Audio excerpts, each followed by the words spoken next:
ह्या अंगणवाडी कर्मचारी युनियनच्या वतीनं आपल्या विविध मागण्यांसाठी जिल्हाधिकारी कार्यालयासमोर जोरदार घोषणाबाजी करत थाळीनाद आंदोलन केलं जात आहे। अंगणवाडी सेविकांना दरमहा 26,000 रुपये आणि मदतनीसांना 20,000 रुपये मानधन दिलं जावं यासह इतर मागण्यांसाठी सुद्धा हे आंदोलन करण्यात आलं। यावेळेला अंगणवाडी कर्मचारी युनियनच्या महिलांनी जोरदार थाळीनाद करत जिल्हाधिकारी कार्यालयाचा परिसर दणाणून सोडला।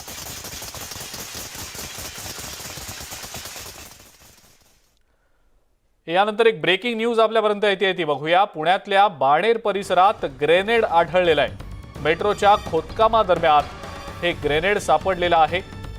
हे ग्रेनेड नेमकं तिथं कसं आलं या सगळ्या बाबींचा आता पोलीस तपास करतायत। बॉम्ब शोधक पथक सुद्धा घटनास्थळी दाखल झाल्याची माहिती मिळते।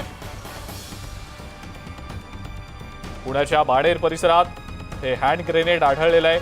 मेट्रोच्या खोदकामा दरम्यान हे हँड ग्रेनेड सापडल्याची माहिती समोर येते। ग्रेनेड सापडल्याची माहिती मिळताच बॉम्ब शोधक पथक घटनास्थळी दाखल झालंय। अधिक माहिती या संदर्भातली आपण जाणून घेणार आहोत। वैभव सोनवणे आपले प्रतिनिधी आपल्या सोबत आहेत सध्या। वैभव, काय नेमकी माहिती?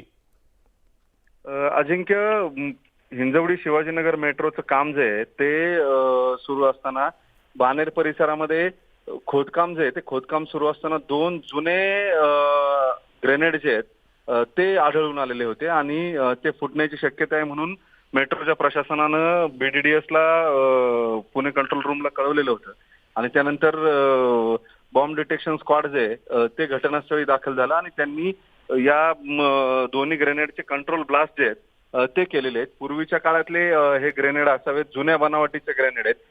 नेमके कधी कशामुळे ते त्या भागामध्ये गाडले गेले असावेत याबाबतची माहिती अजून समोर आलेली नाहीये। मात्र BDDS-नं जाऊन त्याची पाहणी केली असता तो होऊ शकतो अशी शक्यता त्यांना वाटल्यामुळे कंट्रोल ब्लास्ट जो आहे तो त्यांनी तिथे केलेला आहे। छोटा स्फोट घडवून ते ग्रेनेड जे आहेत ते निकामी करण्यात आलेले आहेत। बरं वैभव, धन्यवाद सविस्तर माहिती आपण दिलीत त्याबद्दल।